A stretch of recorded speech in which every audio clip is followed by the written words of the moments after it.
یک گرگ قرمساق برخلاف جسم ریقوش هوس خوردن یک گوزن خوشگوش را کرده است. شکمم چقدر گرسنمه. برم خونه شنگول و منگول و دنگول، شاید این دفعه بشه دلی از عزا در بیارم. چاکرم مراسو. انگار هم فروشی مردی که چوسو.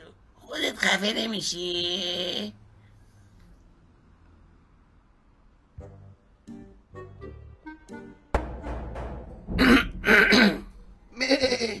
شنگول، منگول، دنگول، منم مادرتون. علف آوردم براتون. دنگول عزیزم، در باز کن. اگه تو دیگه دهن ما رو سرویس کردی، هر روز برمیشی میای اینجا. الدنگ 8 سال این از اینجا رفتن. ول کن ما رو جان مادرت. این خره کجا بود دیگه؟ شیطونه میگه برم روبیر بیارم دهن اینه سرویس کنم. چی داری زیر لب زرزر میکنی بی ناموس؟ بزن به چاک حرومی، بزن به چاک.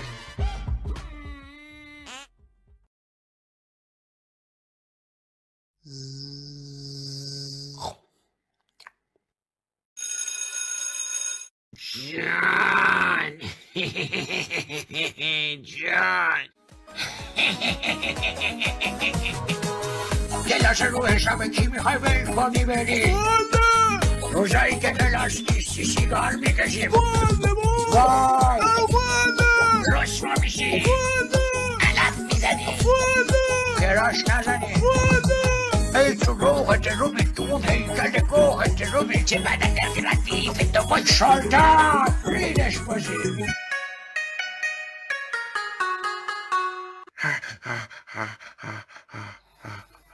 روبی اون روی خواهر من راه بالا میاد، جهنش سرویس میکنم.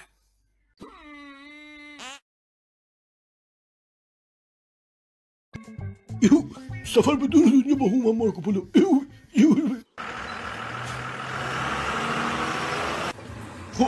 بچه ها این یه اردوی تحقیقاتیه. امیدوارم مثل پارسال این گردش علمی رو با پیکنیک اشتباه نگیرید و با دقت مسائل علمی رو بررسی کنید. اما هومن داداش، آقای مارکوپولو ولم بده داداش، ولم بده یکم.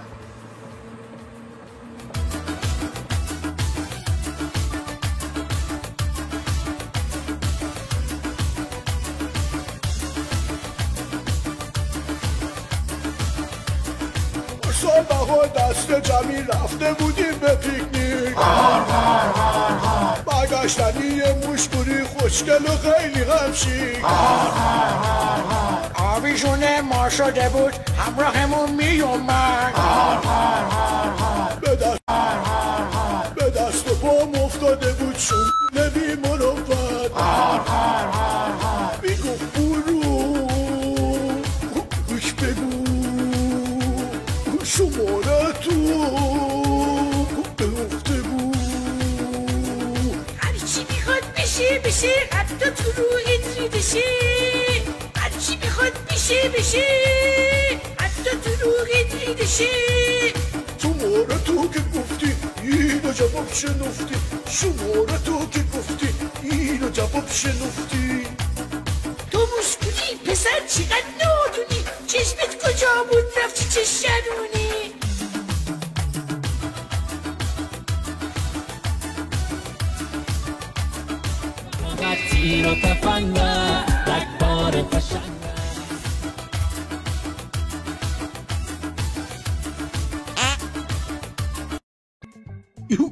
سفر به دور دنیا با هومن مارکوپولو. آقای معلم در باز کن. این چه مسخره بازیه؟ یه روزم که ما ورزش داریم بارون نیومدش در مرسه بسته. ای بابا یعنی چه اتفاقی افتاده؟ آقای شیر یه چیزی بگم. همیشه تو بدترین موقع این عدن میگه آقای شیر یه چیزی بگم. تو خودت عدو هستی، باز عدو منو در میاری؟ چی زردی؟ هیچی. پسرموی بابا همینی که بابا مدرسه هستیشو میگم. دیشب زنگ زده بود میگفت آقا معلم دچار پیری زودرس شده، پوست شبیه انجیر چروکیده شده. از خجالت گفته در مدرسه رو باز نکنید. انجیر چروکیده؟ انجیر چروکیده گفتی یاد آقا باقر افتادم. اونم خیلی پیر شد. یه لحظه دلغک بازی بذار کنار ببینم این حیفنون چی میگه. چه خاکی تو سرمون بریزیم. آره راست میگه. آقا معلم خیلی حیوان خوبیه. باید یه فکر براش بکنیم. آره راست میگه. آقا معلم خیلی حیوان خوبیه. باید یه فکر براش بکنیم. یعنی چه فکری میخوای بکنی؟ راستش چند روز پیش پسرعمه رو دیده بودم. از زمانی که آزاد شد برای آقا هومن مارکوپولو کار میکنه. در واقع جنس جابجا میکنه. جنس؟ بیلو ولخط رفته کلن میشسبیده. مگه رفت گلفتونی آدم نشد؟ اصلا معلوم پسرمه چی کاره هستش؟ هرچی باشه انتقام خونمون از روبی گرفت. خونتون؟ خونه تو یا چی بیناموس؟ 2 دقیقه خفشیم بذاریم حرفمونو بزنیم دیگه. اولندش خر تا ابدالدهر خر میمونه، آدم نمیشه. دوما منظورش پخش سوغات کشورهای مختلف بود. میگفت یه کرم خفن داره که کارش جوانسازی پوسته، خیلی باحاله، معجزه میکنه. بذار زنگ بزنم بیادش. پس این پسرمه کی میخواد بیاد؟ دیگه الانا باید شرکلش پیدا بشه. نزی امشب دلم مستت، نزی دل تنها هنوز دستت. چی شد پسرمه؟ سلام جناب پسرمه، یه چیزی بگم؟ خفش و ریقو 2 تا کام پیاده دارم با حرف میزنن، چرک وسط چرک نمیکنه. من که چیزی نگفتم، همه‌اش منو کنف میکنن. پسرمه آقا معلم برای ما خیلی عزیزه، الان خیلی پیر شده، اصلا مثل پیر شده، صورتش چروک افتاده. آقا باقره که یادتونه یه چیزی تو همون مایا. دواش پیش خودمه. بیا اینو بگیر، اندازه گوگل چوب کمیل با چای حل میکنی. ای بابا این چیه دیگه؟ پوزش میطلبم، ببخشید هنوز به شغل جدیدم عادت نکردم. در این که سعی شده بر حسب استانداردهای بین المللی با عملکرد بسیار بالا و بازدهی 150% از فرمول جوانسازی پوست استفاده شود. نقطه سرخط اینو حواسم نبود، ببخشید.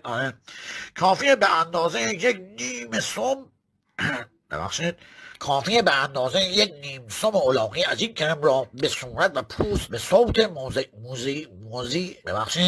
کافیه به اندازه یک نیم سم الاغی از این کرم را به صورت و پوست به صورت موضعی بمانید. معجزه جوانسازی کرم ماهی جوانان را مشاهده میکنید. پسرمه ماهی اون قضیه تمام شدش. این کاملا پزشکی و بهداشتی و ربطی به اون نه، فقط توجه داشته باشین دوزشو بالاتر نزنید، یه ها اوورنوز میکنه. لاکی حیفنون پاشو اینو بده به معلم بزن به صورت آقا معلم. یه زنم بیشتر زد اشکال نره، آقا معلم جوانتر میشه. باشه پسرمون درو باز کن، من هستم لاکی.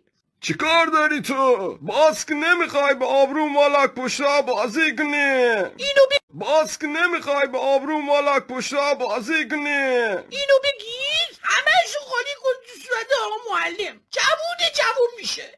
این که روش نوشته کرم معلمو میخوای معتاد کنی؟ نه بابا مطمئن باش کارش درسته، بگیم اون کاری که گفتم انجام بده. خیلی خوب، خدا بخیر کنه. لاکی حیفون باز که تو ریدی با آبرو مالک پشتا چرا بازی میکنی؟ مدرسه رو به گوه کشیدی. برو یه بسته پوشک برای آقا معلم بگیر، مدرسه رو به گوه کشیده. یه قوطی شیر خشک بوزم بگیر. این چیه دیگه؟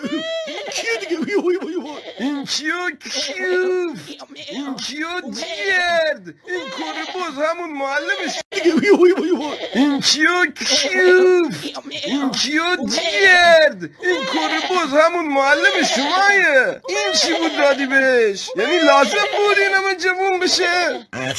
من که گفتم یک کم بهش بزنید، شانس آوردم کرم بزرگه ندادم، وگرنه خدا میدونه تبدیل به چی میشه.